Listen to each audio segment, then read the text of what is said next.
All right. How do I make this, maybe, how do I make this the principal screen? In the upper corner. Yeah. Is that the one? Yeah. It's a speaker. You say pin. Where?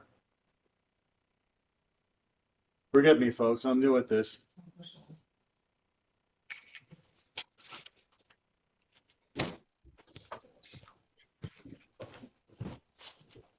Right there. That pin? That's it. Oh, okay. All right. There we got it. Okay. Well, I'll invite Sharon. Would you like to go first? Oh, yeah, I could go first. I could do Okay. that. Thank you. Okay, let me just get this off. Okay, hold on one sec. I just want to get this off of there. Okay. Well, let me just start off by saying how it is that I'm doing this particular thing.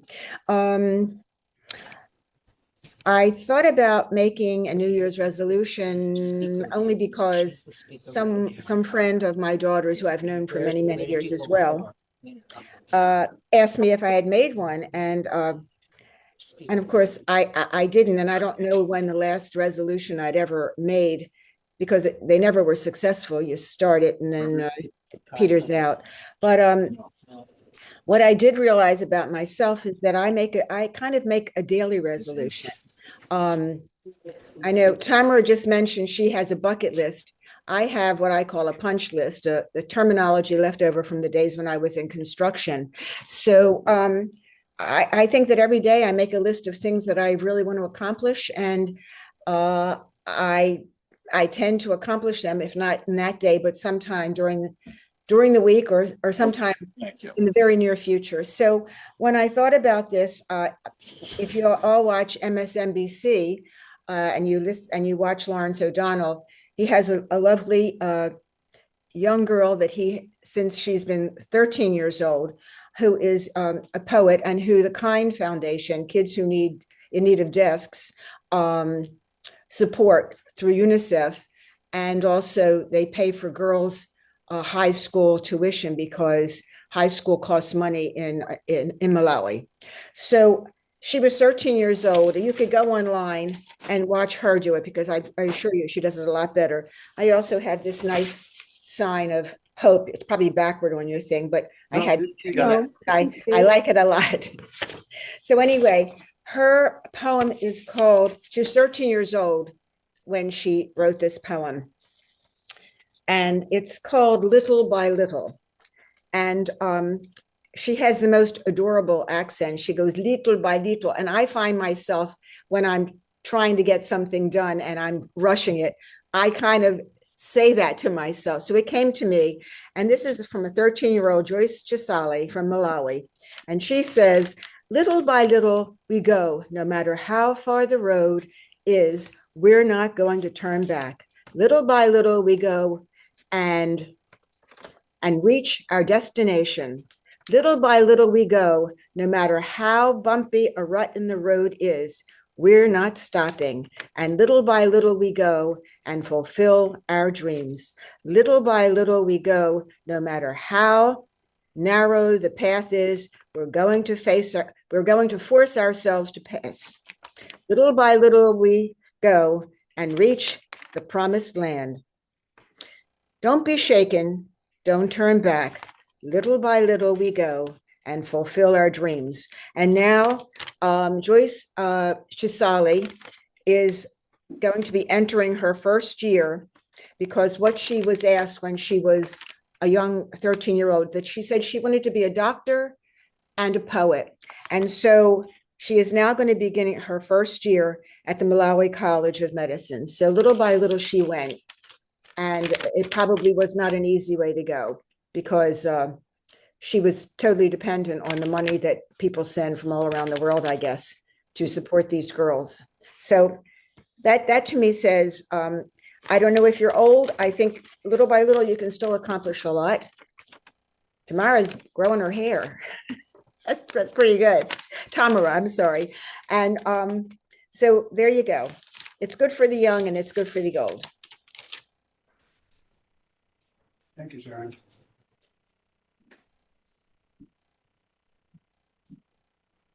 Someone else? I could do a reading. I was going to read the long poem, but that I actually don't know who wrote that. It's Out of the Ashes.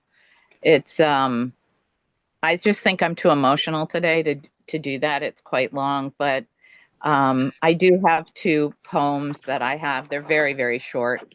I love poetry. I love writing. I spent a lot of time with Dene, which is Navajo Nation, and um, this came to me a long, long time ago. But I have two very short. So one was after I went and spent some time in Canyon de Chelly, and it felt like I was going home there. It was pretty amazing. And that's the canyons and the it was just and then all the history there. So this is Canyon Song. Forever in the wind, a song, a melody unseen is heard, but what mortal will be still and hear the message that the notes do hold? And to me, that's learning from our past, learning from our ancestors, the wisdom there, and um, from history, and we go forward, learning our lessons and not repeating them, not repeating our mistakes. And the other one is very short. It's called Live in Beauty Always. And it's just a very short 3 lines. Look to the animals, observe their ways. They are poetry alive. So thank you. Amen. Thank you. Thank you for sharing that. Thank you.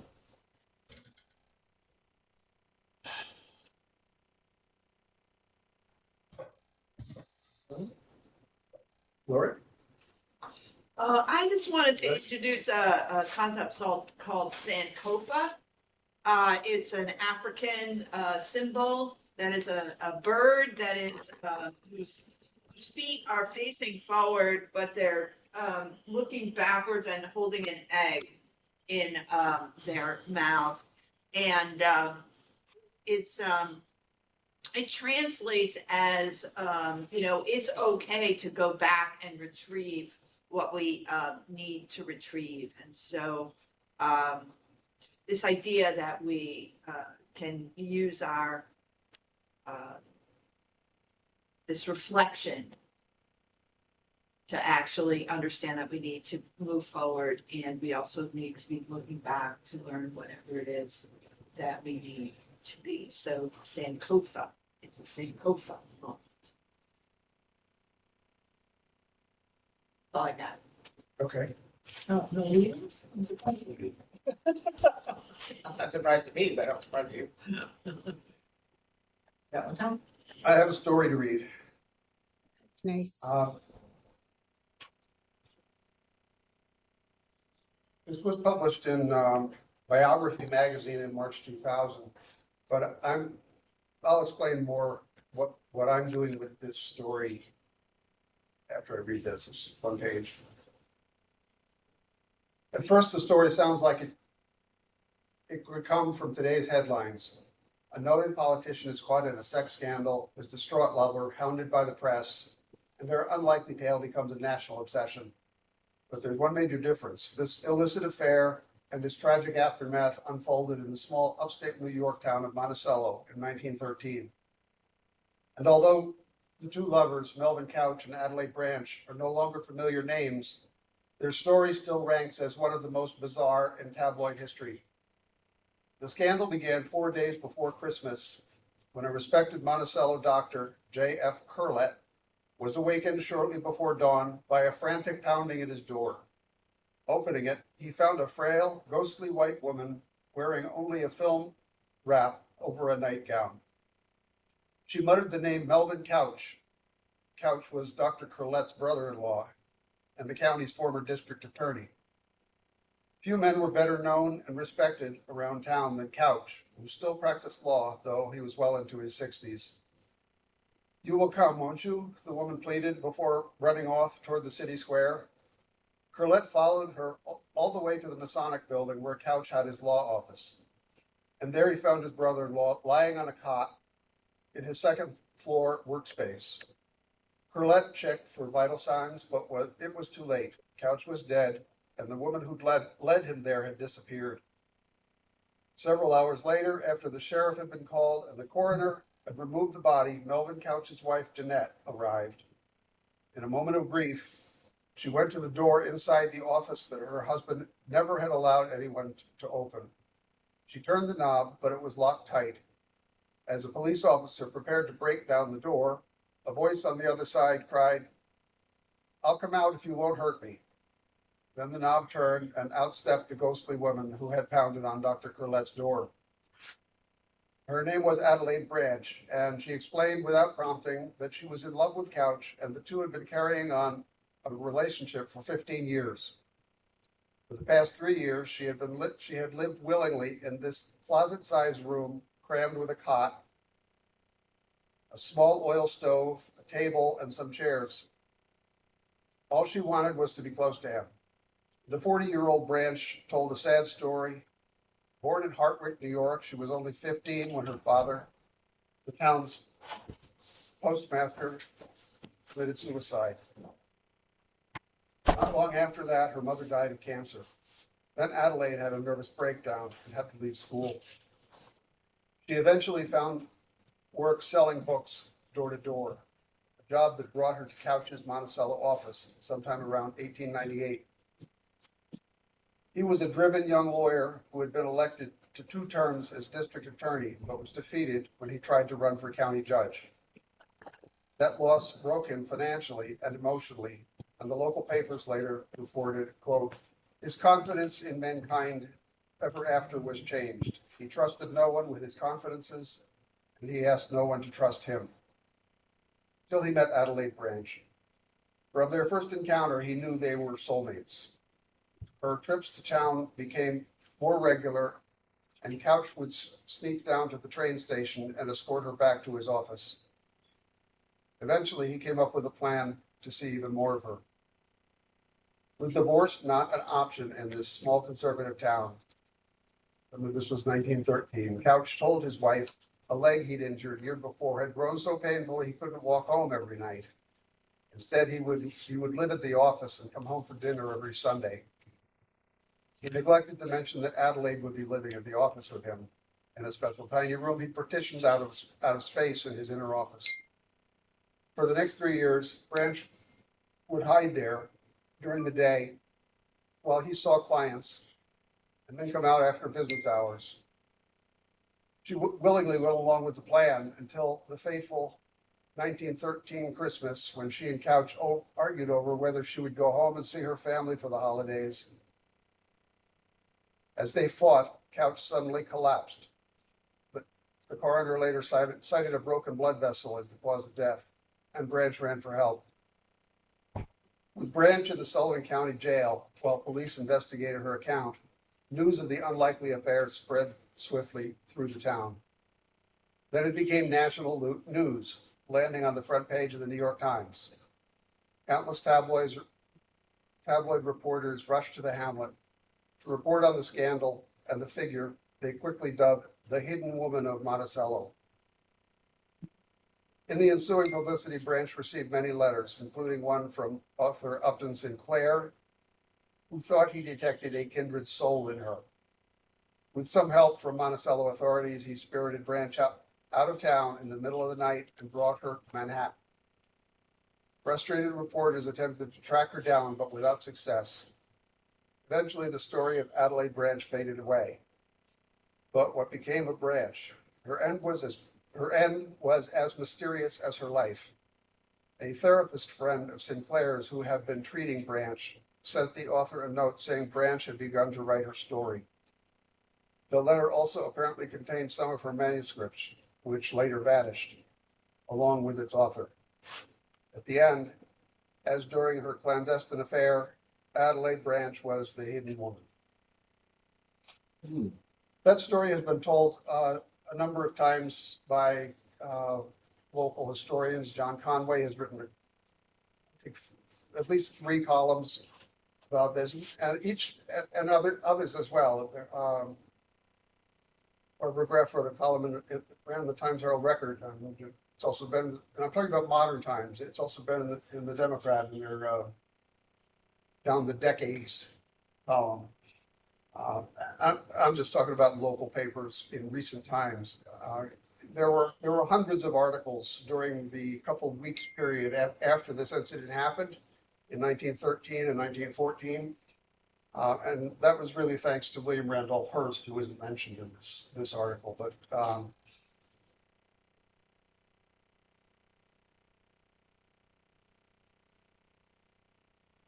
it was a significant story in a number of ways. This story doesn't really get to the significance of it and who Adelaide Branch was. And as it ends, that's how many of the local history accounts end, that she vanished and we don't know what happened to her. And it really doesn't talk about her life prior to Monticello either. She grew up in Hartwick, New York, where she was a bright student, and she went to Oswego Normal School to become a teacher, and she dropped out of, as it mentioned here, she dropped out of school. Says she had had a nervous breakdown. I guess that's a fair way to describe it. But with her parents gone, it left her and her half brother with the family business, and she decided she wanted to go out on her own, and she went out selling subscriptions to a biography of a hero from the Spanish-American War and some other books. She also sold medical books and law books, and one of her primary method of approaching sales contacts was to go into professional offices and ask people if they'd like to buy these books. That's how she met Couch. She fell in love with this guy. As it says, he was a prominent lawyer, and she was very protective of his privacy. She didn't want him to be the target of a scandal. And this also doesn't talk about how badly injured his leg was. In the fire of 1909 that destroyed the village of Monticello and wiped out pretty much the entire business district, including the Masonic building, Melvin Couch was badly burned when, according to one newspaper account, he stepped in a can of carbide. Now, I had never really thought about what happens if you step in a can of carbide, but it caused his skin, it was a severe chemical burn. Skin sloughed off his leg, and his limp that he had from his youth was much worse as a result of this. So she did wound care with him in his office. She wrapped his wound at least once a day, sometimes more, as it progressed. And she was basically a personal care aide for him. But what I've been doing since May is writing a biography of this woman to the best of my ability to frame it in a manner that is sympathetic to her and understands where she was coming from, and also describes where she went. And this was not possible prior to May for anybody to do, because nobody knew her. Nobody living, I believe, knew her, the name that she lived her life out under, which was Mary Douglas. When she left Monticello, she went up to Sinclair and his wife, Mary Craig Sinclair, to Bermuda. After she spent a month in a sanitarium in Long Island, and where she did the writing exercises that were mentioned there. And then she went to Bermuda with the Sinclairs. Came back to New York, and she settled in New York, and she worked as a writer. She was listed in the census in 1920 and 1930 and 1940 as an author was her occupation. Another one said author's assistant, and then in 1930 it said editor. So she worked in the publishing industry, primarily of an academic nature, for the rest of her life, as long as she could sell the writing. One major article that I found by her that fits well with the story was What the World Owes to the Spinster. Um, Quite a lengthy, full-length magazine article that as you read it, if you know her story, it aligns with her life story pretty well, by Mary A. Douglas. That was published in a national magazine called The Forum. But she died in 1948. In May, I found on Amazon by accident. I felt, and I said this phrase a couple times, it felt like it fell out of the sky. I found her death certificate. I had searched before because in 2008, I started to write this book, and I put it aside because the publisher that I had in mind canceled the agreement because there was an economic downturn. I had searched for this death record before, including on this website, and have turned up nothing. This time I searched and turned up nothing. There was nothing new that I hadn't seen there under her name on Ancestry.com, but I was using a search form that had a whole lot of variables on it, and I deleted the name. I took the name out, and I searched with no name, but it did have her parents' names and her birth date and her birthplace. I searched for any records pertaining to that person under any name, essentially. And a death certificate for Mary Douglas came up that listed as parents William H. Branch and Elizabeth Branch, her parents, said she was born in Hartwick on the birth date that I already had on record for her.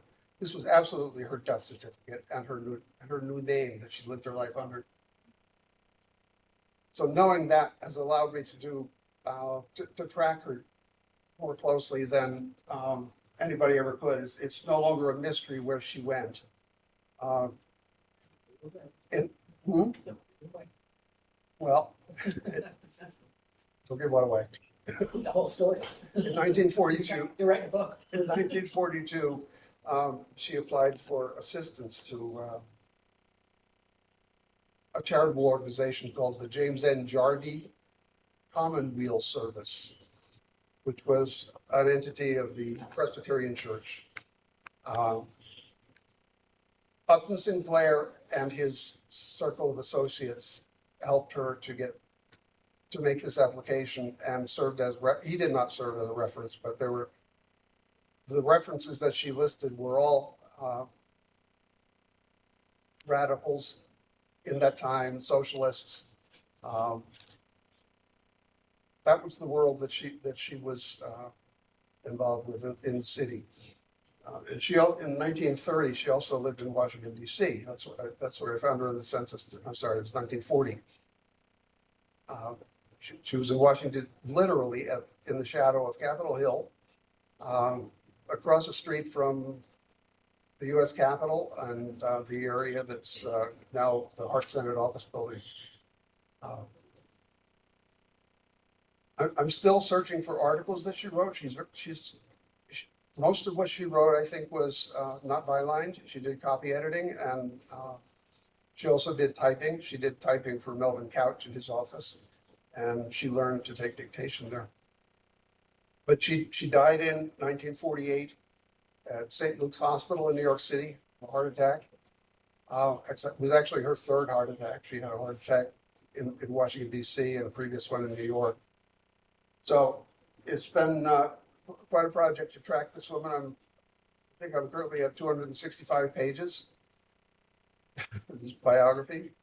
I don't know yet how it's going to be published. I haven't put a lot of energy into finding a publisher because the last experience I had with a publisher on this particular book, they backed out for unrelated reasons. Having worked to do with George W. Bush or anything, with the economic downturn in 2008. But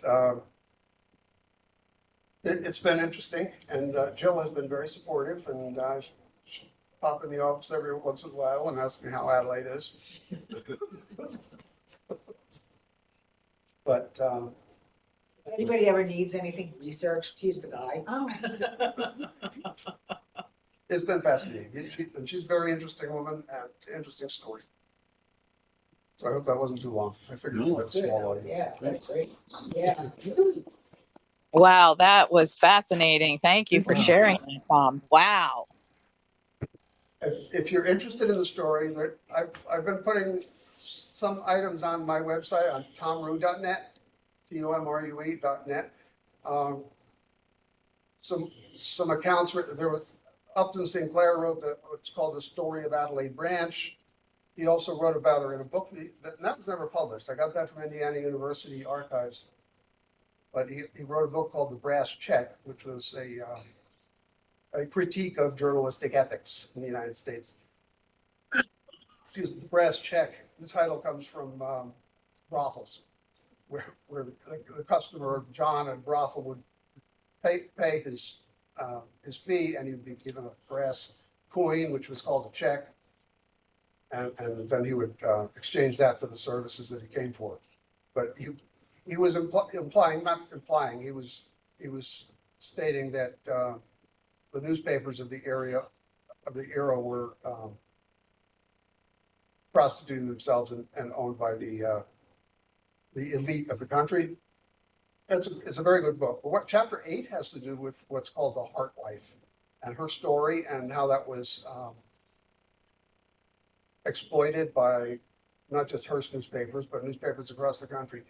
I've looked at hundreds of newspaper articles about this woman. I probably close, yeah, probably hundreds of that, but I've never kept count. But in many of, and it's always starts on the front page. It's on the front page for a few days. But at the same time on the front page, another big story has to do with President Wilson creating the Federal Reserve System. Did you bring a picture of that? Well, I did, actually, and thanks for reminding me. And this is something that I found online.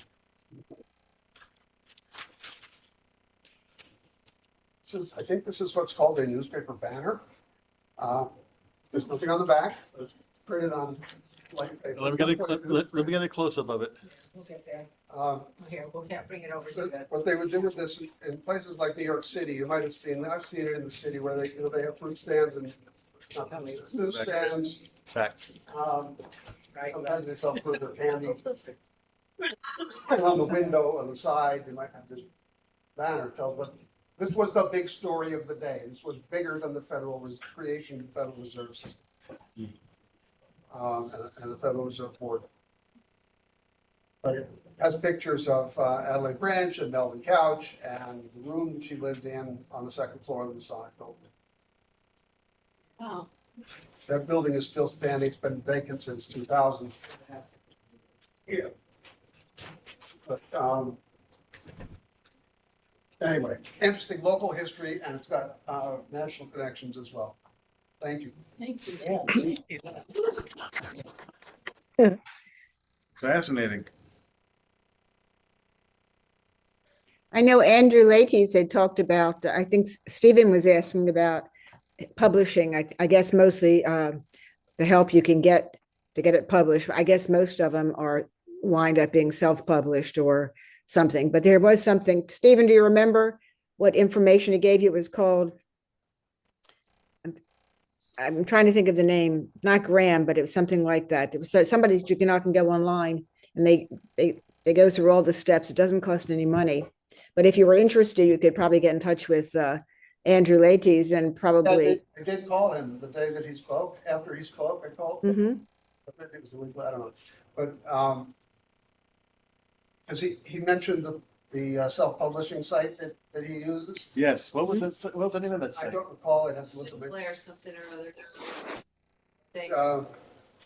Apparently there was a scam site that created a web domain that was similar, and they were siphoning people off, and that's Yeah. the one Oh, I no. clicked on. I didn't get sucked into anything, but they wanted me to pay them like a couple $1,000s to get the process started. And I said, okay, thank you very much.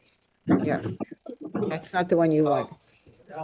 When I talked to Andrew again, he said that was the wrong site. He'd heard that there was something going on, and he was going to alert the company. But I mean, I may go that route. I think that seems to be the most likely, since I haven't, like I said, though, I haven't really put a lot of effort into finding a traditional publisher. That would have been my preferred method. Yeah. Well, you might talk to somebody about like a podcast. podcast. Yeah. Mhm. Well, I'm just saying, I mean, people do, long form storytelling. I mean, there might be interest in Well, that some. that's an interesting idea. I haven't thought of. It sounds like Yeah. a film script. I mean, it's such a fascinating story. Yeah, PBS It's program. got a lot of potential for a lot of things, so don't give it away.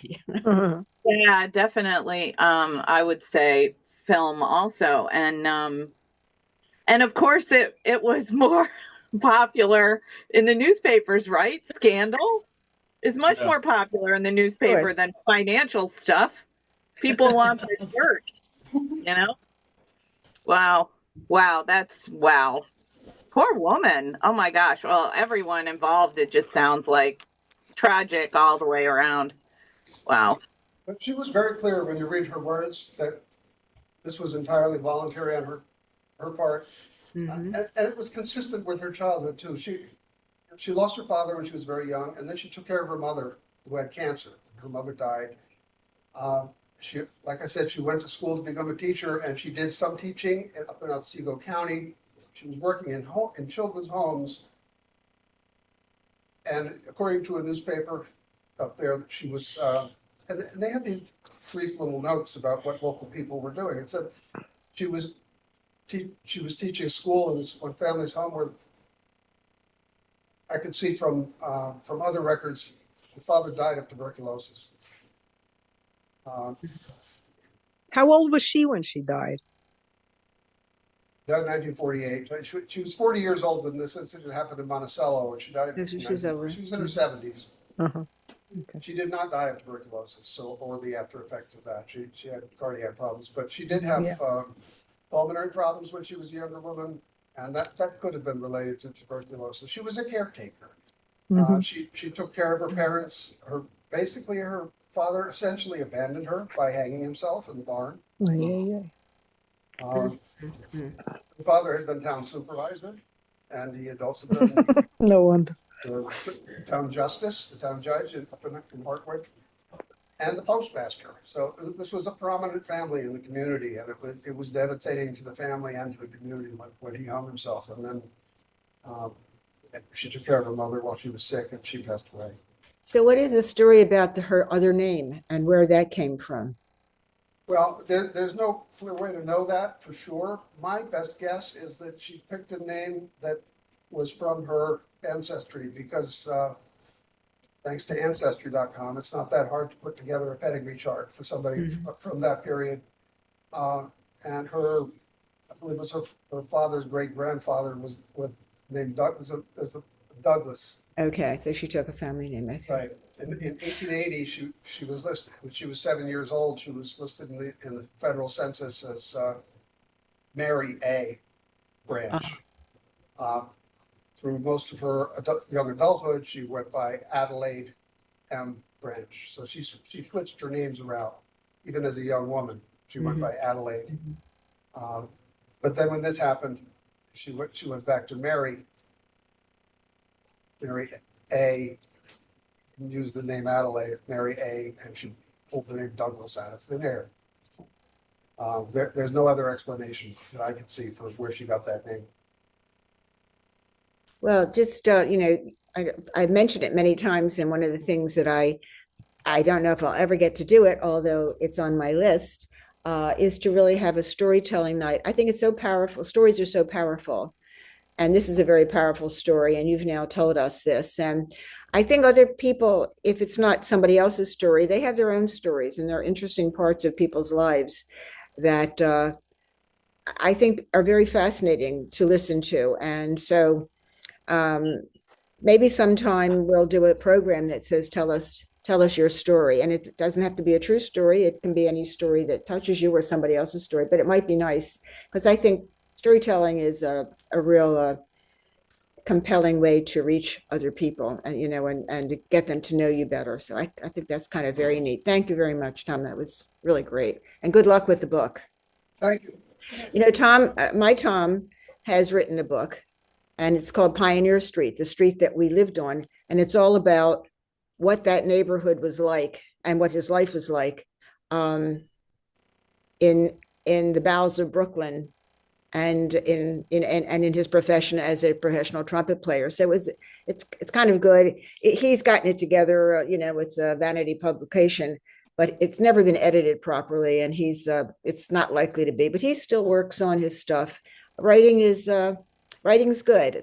Andrew Lady said, start writing. Just sit down and start writing. In fact, he has a workshop that says, shut up and write. And you just go there and you write. And you don't share it. You don't have critiques. It forces you to just write. Everybody's sitting, everybody's writing. And I kind of like that idea.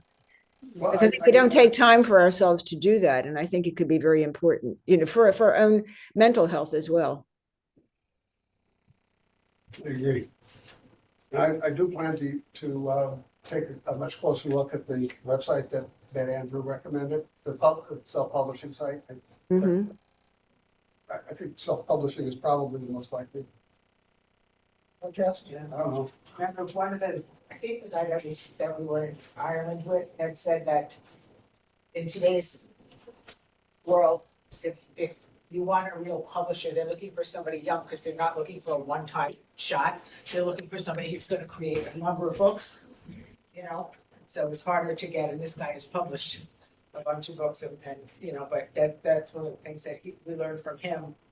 That an actual publisher wants somebody that's going to continue to create books.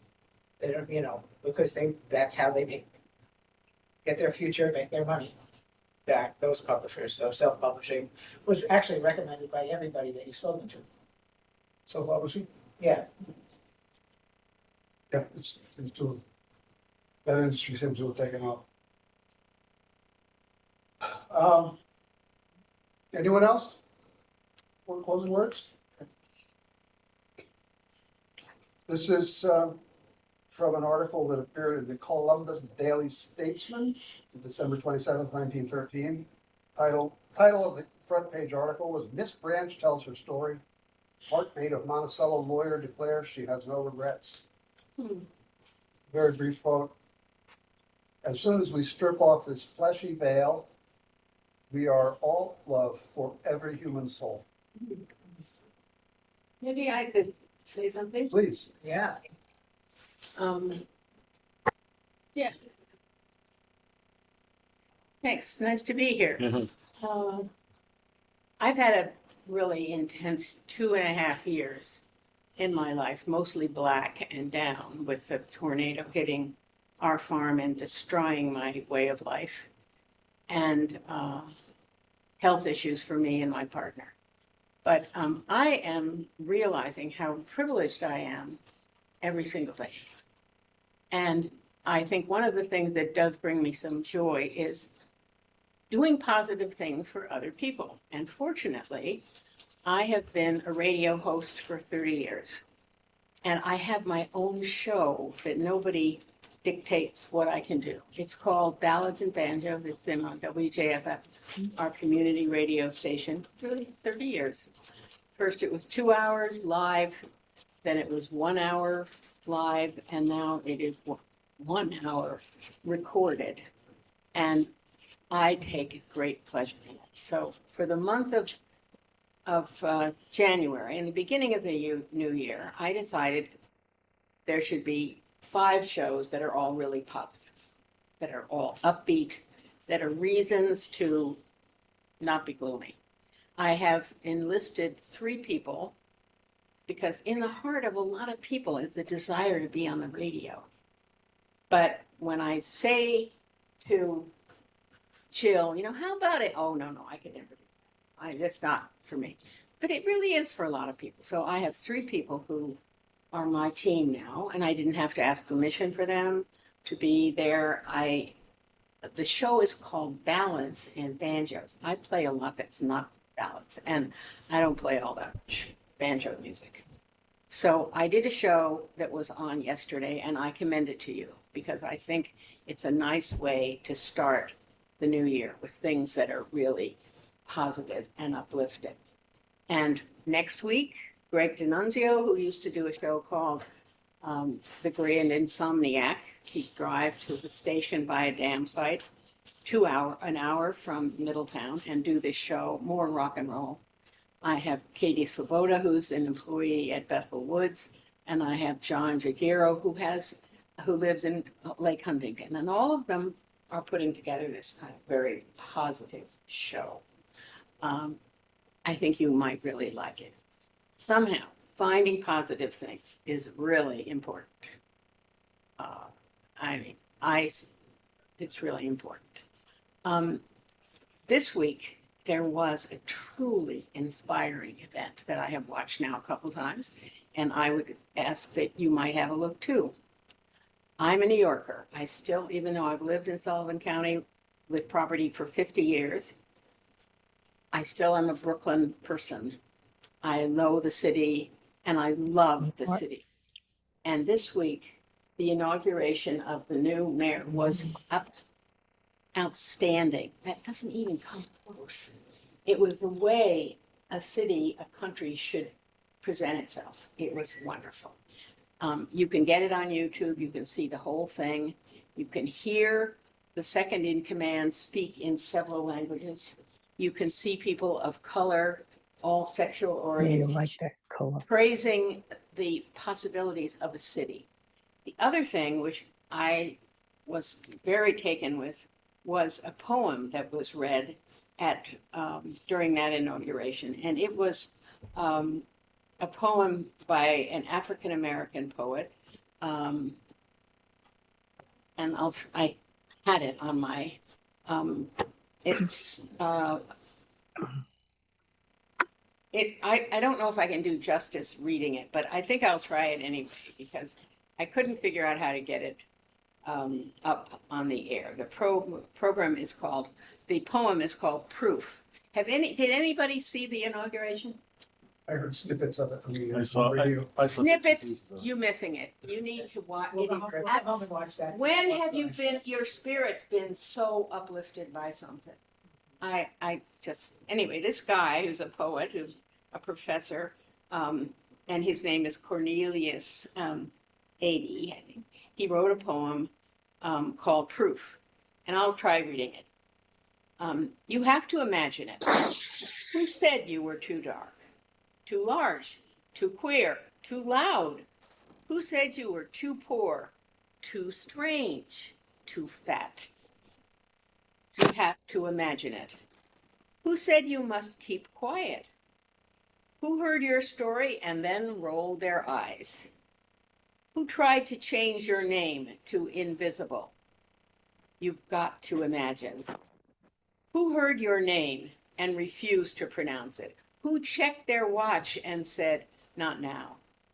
James Baldwin wrote, the place in which I'll fit will not exist until I make it.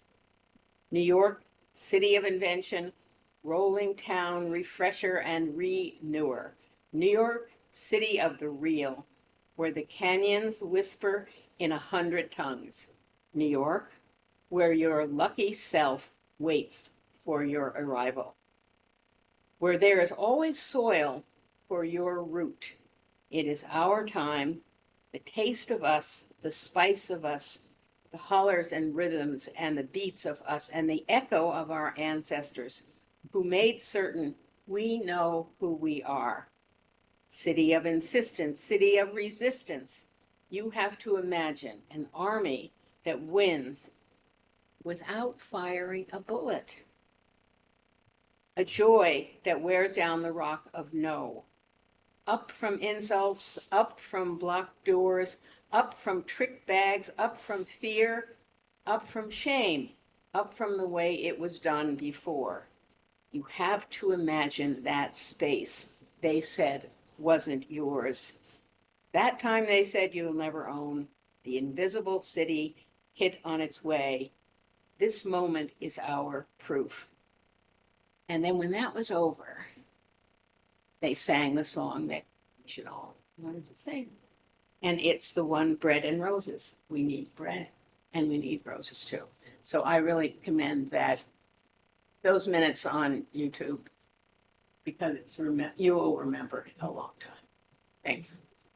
So your show is still on Saturday mornings early, right? My show it's aired live at 7 to 8. but it is on Thank the God you're- archives for a week. And if you write to me, I will also figure out a way to send the show. It's only on the archive for a week. Yeah, it's because of the copyright issues in it, like, and if you've ever thought you wanted to do something on the radio, I am very open to having others participate with me. And I realize after talking to one of the best DJs we have, David Dan, a DJ ends up with a phone of people. And I look at it when I first started being so nervous, I'm on the air and I'm going to make a mistake. And someone, a founder of the station, called me and said, forget about that. Sonia, look out of the window at the station there by a dam site in Jeffersonville and think you're talking to one person. Talking to one person is a piece of cake, right? One person. And I've always done that, and I've never been nervous on the radio at all. And I am surprised that when I go around at the gas station waiting for the people to finish my car, someone sitting will say, your voice, I recognize your voice. Who are you? And it would be someone who's listened to the show. So anyway, given what happened this week with the orange-haired man, there's reason for us to not give up because this will end. This is going to end. It is crumbling already in front of us, big time. Yep. And I just think the more we can engage with other neighbors, not to convince them of my point of view, that why, of course you have to be against folk. No, just to get them to talk and not discuss. So what do you really think about that? Oh yeah, why is that? Yeah. I don't want to convince anyone. I just want them to articulate their thoughts. Because if they begin to hear themselves, they'll hear the insanity of the pablum we've been accepting. So, thanks. Thank you, Sonia. Yeah. Thank you, Sonia. Thank you. That was beautiful. And let me just share, as you were sharing the beginning, and it's so beautiful to see you. I saw your UD network, and I'm going to reach out to you. And yeah, your that you made the announcement on the network. You guys mean so much to me there. But as you were sharing your experience, what you've been going through, a huge female red-tailed hawk came and perched outside my window. The symbolism of the red-tailed hawk, and that she was a beautiful female, but they support our path and our purpose. So I just wanted to share that with you. That was really touching to me. Thank you. Beautiful, beautiful share. I appreciate it. Together, we have enjoyed the warmth and beauty of stories of this plane and of this special community. As our chalice flame is extinguished this morning, we can still remember that its glow is carried within us. We can use our inner lights and this flame to kindle new sparks throughout our lives and in the world. May the spirit of peace and togetherness bless our lives.